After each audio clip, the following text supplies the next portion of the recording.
Assalamualaikum warahmatullahi wabarakatuh. Halo semuanya, pada video kali ini saya akan membahas materi bab 6 yaitu Basic Configuration. Yang pertama ada konfigurasi hostname atau juga router identity. Jadi router identity atau hostname digunakan sebagai pengenal atau identitas mengenai router itu sendiri. Seperti ini contohnya, identitinya itu mikrotik. Nanti bisa kita rubah, disesuaikan apa yang kita inginkan. Lalu setting hostname atau router identity ini bisa dilakukan menggunakan dua cara, yaitu CLI ataupun GUI. Di sini kita buat topologi baru. Kita open. Setelah itu kalian bisa klik kanan, lalu pilih yang not, pilih yang mikrotik router OS.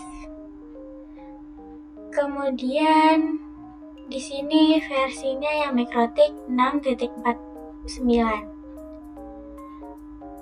Ini name-nya agar default saja, tidak apa-apa.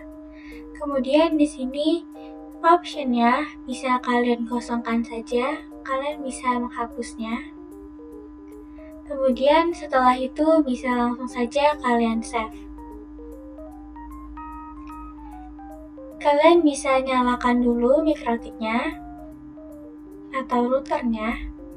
Kemudian klik kanan lagi untuk menambahkan network. Di sini kita ganti netnya menjadi ISP saja.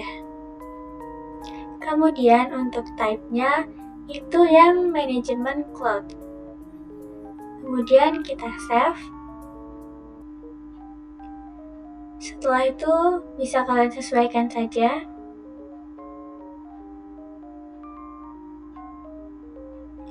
Dan kalian bisa sambungkan. Kemudian di save saja. Jika sudah, kita klik routernya 2 kali.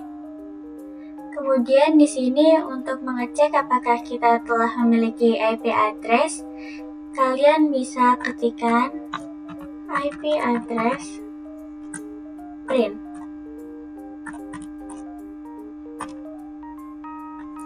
Maka di sini muncul IP address-nya yaitu 192.168.17.0 dan juga 146. Di sini kita mendapatkan IP secara DHCP. Kemudian kalian bisa buka Winbox. Dan di sini kalian bisa langsung connect saja. Jika seperti ini bisa disilang saja. Mengkonfigurasi hostname pada mikrotik itu memiliki dua cara, yaitu menggunakan GUI dan juga CLI. Jika menggunakan GUI, kalian bisa pilih yang sistem di sini, lalu pilih yang identity. Kemudian di sini misalkan saya ganti RP saja atau router port, lalu kita apply dan oke. Maka nanti otomatis akan diganti dengan RP. Kita coba di sini. Nah, bisa dilihat ya di sini mikrotiknya sudah berubah menjadi RP, sesuai yang tadi kita ganti.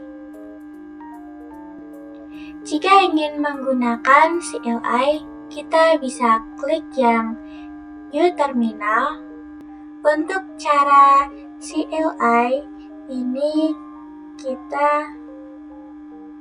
jika sudah buka terminalnya, di sini kita cek dulu identitinya dengan kalian bisa masuk dulu ke sistem, kemudian identity.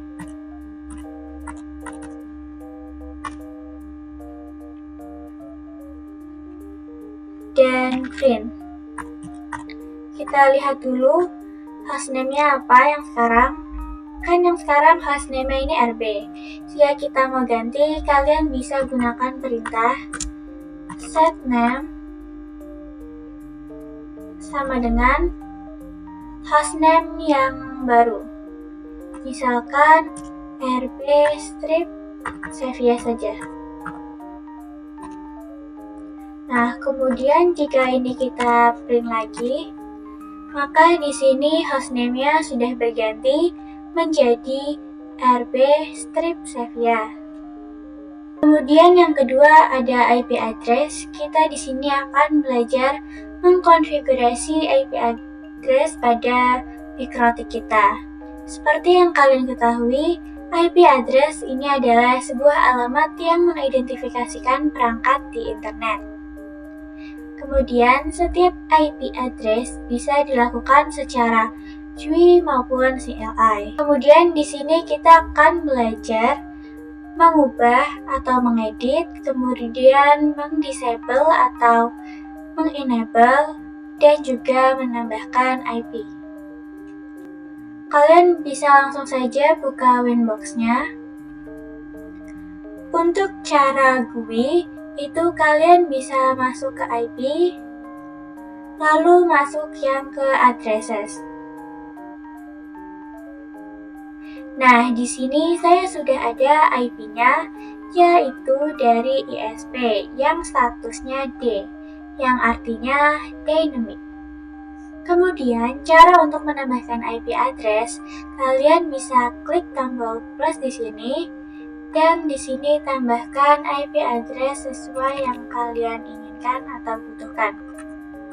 Di sini misalkan 192.168.19.1. Jangan lupa diberikan prefix yaitu 24 atau /24. Lalu kalian bisa pilih Ethernet-nya. Perlu kalian ketahui bahwa mikrotik kita memiliki 4 interface.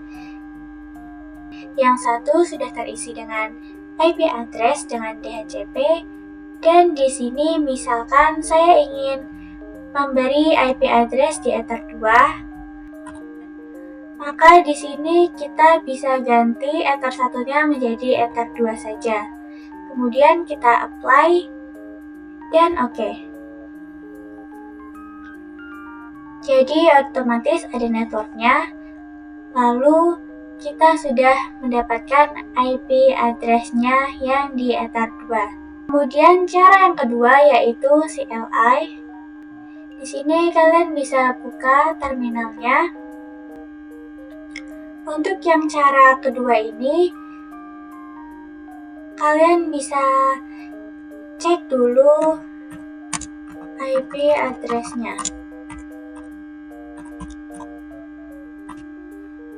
Nah, di sini terdapat 2 IP address ya, yaitu Ether 1 dan Ether 2. Kemudian, cara untuk menambahkan IP address menggunakan metode CLI, kalian bisa memasukkan perintah, atau kita masuk dulu ke IP address, lalu gunakan perintah address, kemudian masukkan IP address-nya. Misalkan 192.168.98.1. Jangan lupa /nya 24, enter.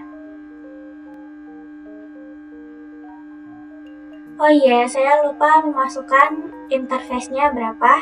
Jadi jika kalian lupa juga, di sini akan ada notifikasi ditanyakan interface-nya mau di mana. Di sini kita masuk ke Ether 3 saja IP-nya. Kemudian enter. Jika kita print kembali, maka di sini IP-nya sudah ada, yaitu 192.168.96.0 di Ether 3.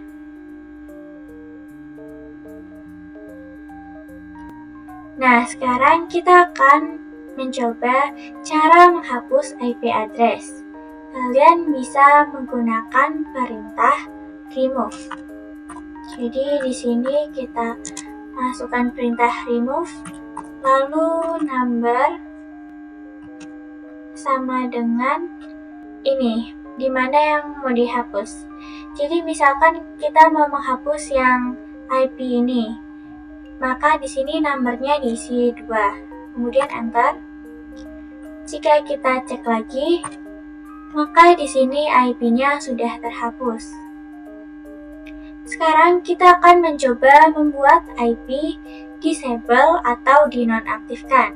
Jika dengan cara GUI, kalian bisa masuk ke IP address, lalu di sini kalian bisa klik IP-nya, lalu mendisable-nya dengan yang silang ini.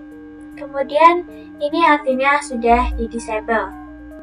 Jika dengan cara CLI, kalian bisa buka terminalnya.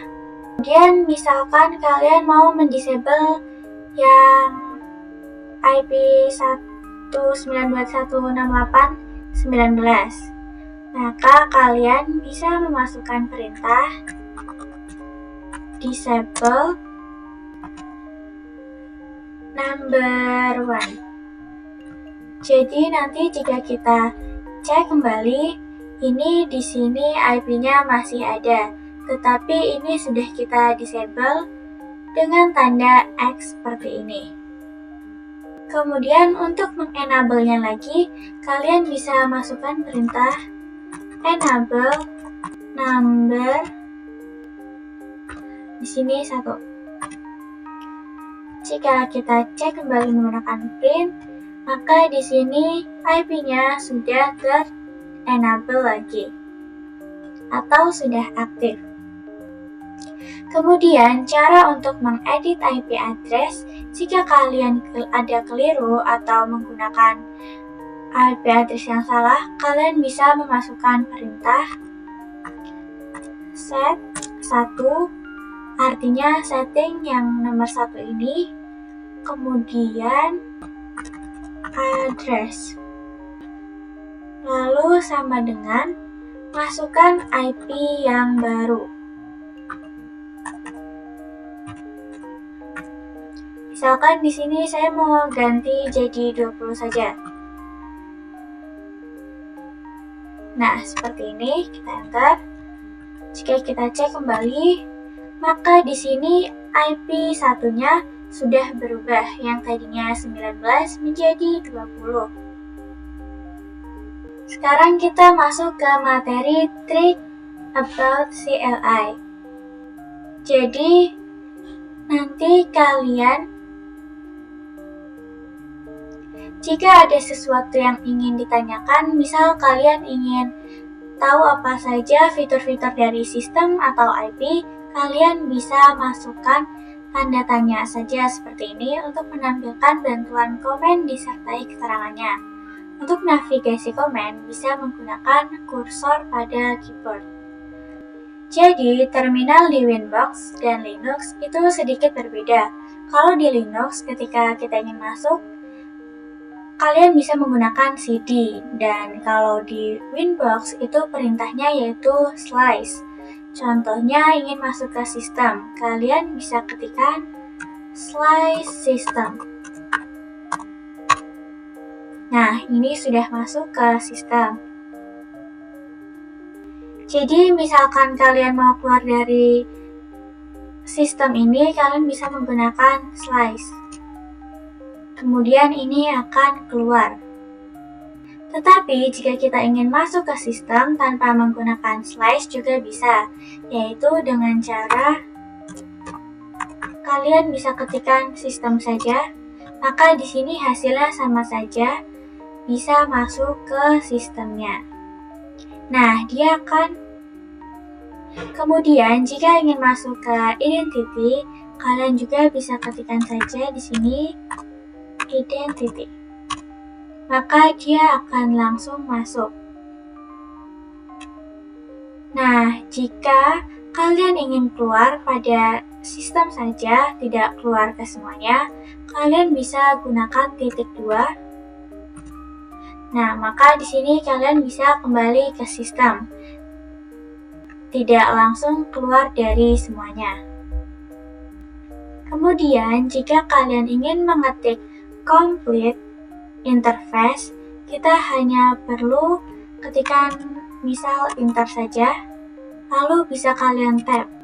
Kemudian, jika kalian ingin masuk ke interface, kalian tidak perlu menulisnya dengan complete. Kalian bisa ketikkan enter saja, lalu tap, maka dia akan complete dengan sendirinya.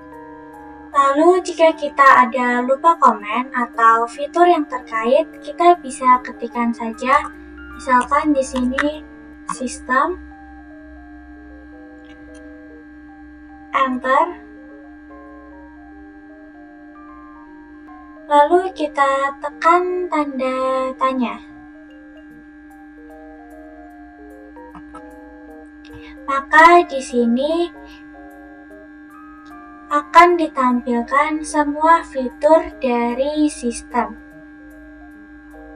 dan terdapat penjelasannya juga. Kemudian di sini kita akan membahas tentang IP service. IP service merupakan berbagai cara untuk masuk atau login ke dalam router OS. Dapat juga digunakan dalam membatasi user untuk login dari salah satu device dengan cara mematikan atau merubah nilai port pada service tersebut. Kemudian di sini ada IP Service Lab. Di sini kurang lebih ada langkahnya. Kita bisa disable semua service dulu, kecuali SSH dan Winbox. Kemudian untuk contoh, kita akan merubah port SSH-nya menjadi 9022 dan merubah Winbox-nya menjadi 3000. Kemudian nanti kita akan login kembali ke router menggunakan default port, lalu login kembali ke router menggunakan port yang sudah dirubah. Langsung saja kita praktekkan. Ini kalian bisa masuk ke menu IP, lalu pilih yang service. Kemudian di sini kita bisa disable semuanya kecuali SSH dan Winbox. Disable dan menyisakan SSH dan Winbox-nya saja. Kemudian di sini kita bisa cek telnet-nya jika sudah di-disable apakah masih bisa diakses menggunakan command prompt.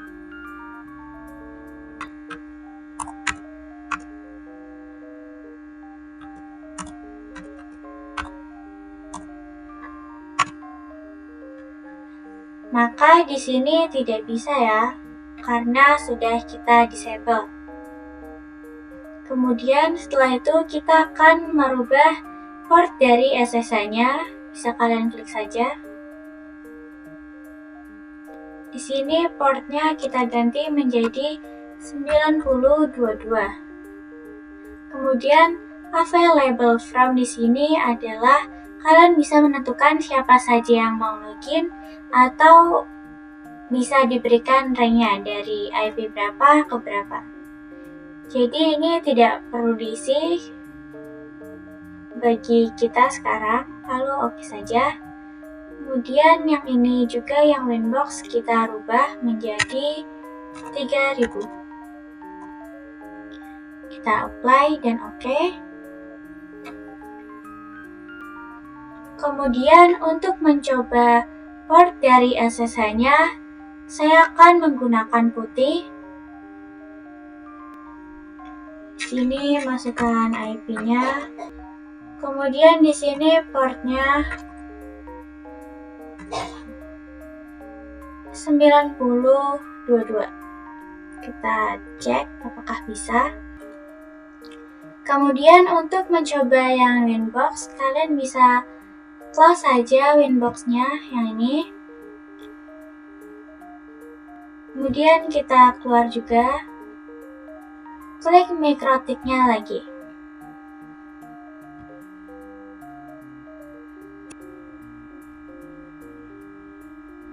Untuk caranya di sini kalian bisa tambahkan titik 2, lalu masukkan portnya yaitu 3000.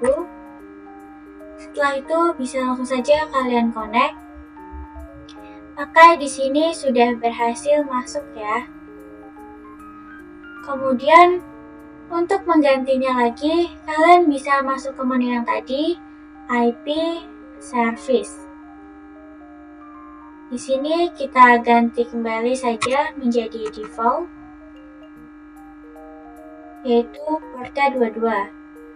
Dan untuk Winbox, di sini tadi portnya 8291. Kita apply dan oke. Kemudian untuk yang lain, kita enable lagi saja. Untuk mengganti port pada SSH dan juga Winbox-nya. Sekarang kita akan membahas Router OS Login Management. Router OS Login Management digunakan untuk mengatur siapa saja yang diizinkan masuk ke dalam router, seperti konsol, serial terminal, telnet, SSH, webfig, dan Winbox. Untuk mengatur dan membuat siapa saja yang boleh masuk ke dalam router, terdapat dua option, yaitu local database dan radio server. Manajemen user dapat dilakukan dengan grup, profil pengelompokan user, menentukan privilege yang bisa diperoleh suatu user, dan juga ada user merupakan login atau username dan password dari suatu user. Nah, jadi posisi kita di Winbox itu menggunakan user admin. User admin itu merupakan user root utama dalam router Mikrotik kita.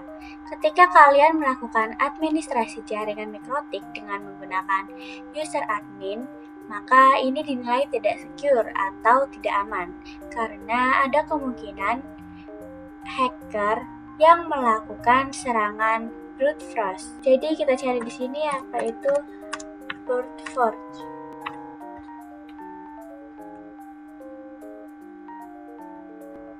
Jadi ada hacker ataupun orang yang berusaha login ke Mikrotik kita, atau bisa didefinisikan yaitu seperti sebuah metode penyerangan terhadap sebuah sistem dengan mencoba semua kemungkinan yang ada, seperti password, username, dan sebagainya. Nah, jadi solusinya adalah mengatur atau memanajemen user dalam login di Mikrotik kita. Jadi kita bisa buatkan user baru dengan kriteria grup yang ada, grup dan sebagainya. Jadi di materi Router OS Management kita akan banyak mendengar istilah user dan grup.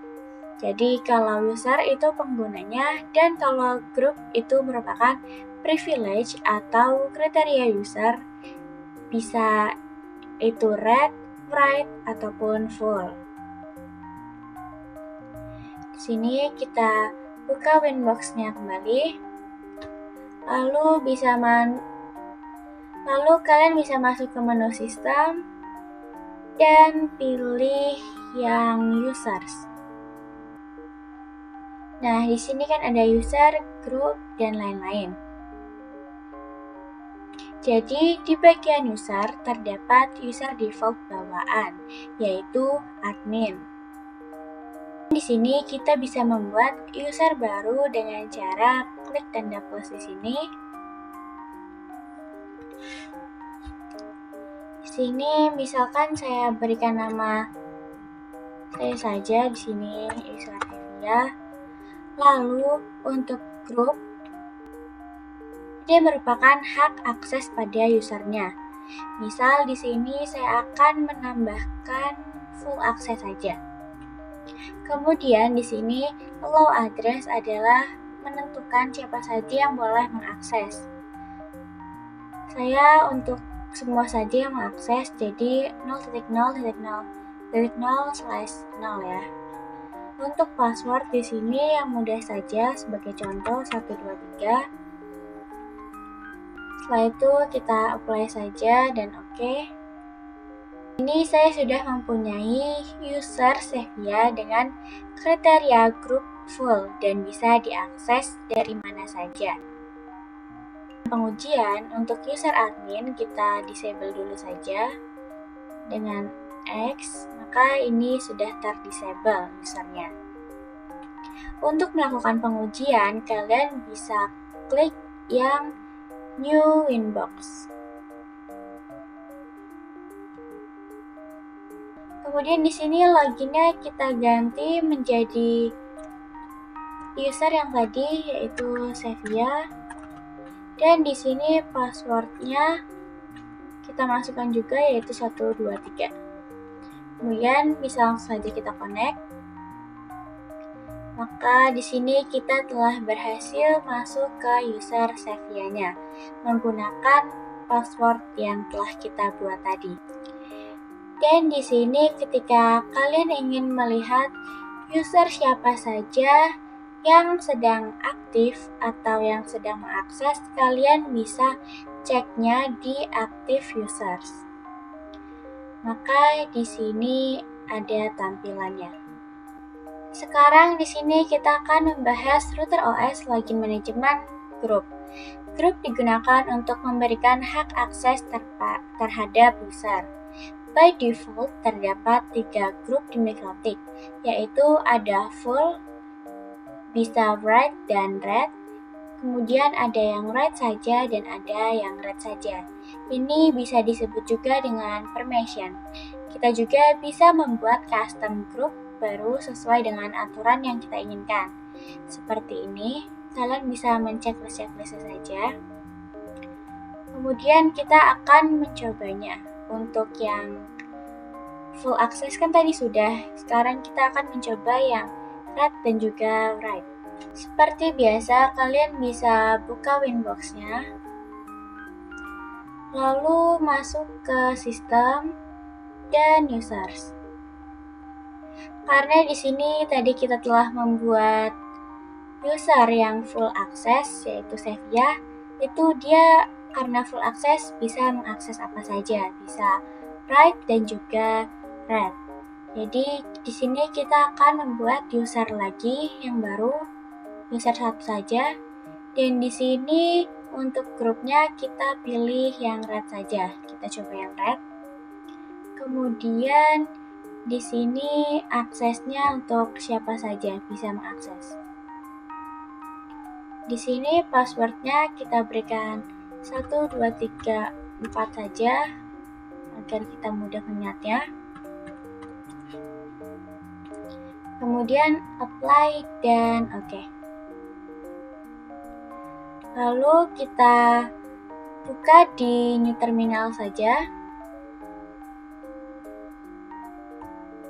Lalu di sini kita masukkan nama user yang tadi, yaitu user 1.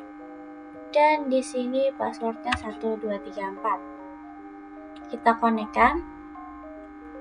Maka di sini telah berhasil ya connect ke user 1-nya.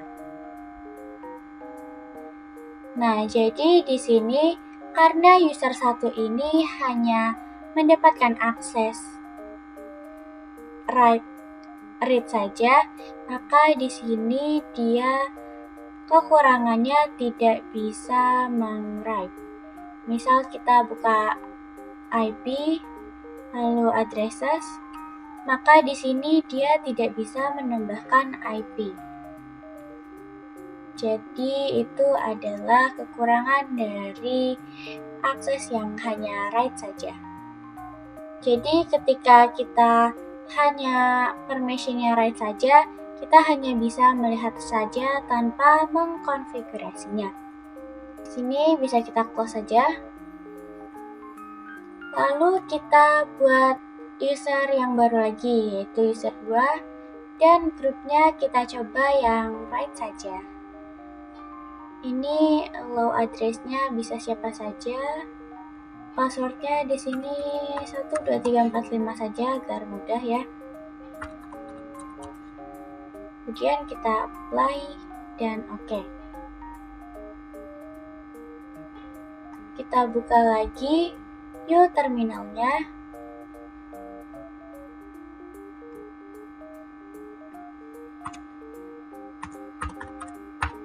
dan kita akan mencoba connect ke user 2-nya yang hanya memiliki akses write.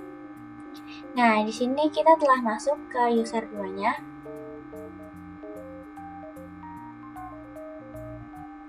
Untuk yang user 2 karena aksesnya bisa write, jadi di sini dia bisa menambahkan IP address. Di sini untuk kriteria dari user 2 ini adalah write kan, berarti dia bisa melakukan beberapa konfigurasi. Yang nggak bisa itu adalah FTP dan DUT. Nah, di sini kita melakukan uji coba user 2. Kita coba di bagian sistem, lalu users. Nah, maka di sini dia tidak bisa menambahkan, tetapi di bagian address, IP address, dia diizinkan untuk melakukan konfigurasi. Seperti itu. Jadi inilah terkait pembahasan router OS management.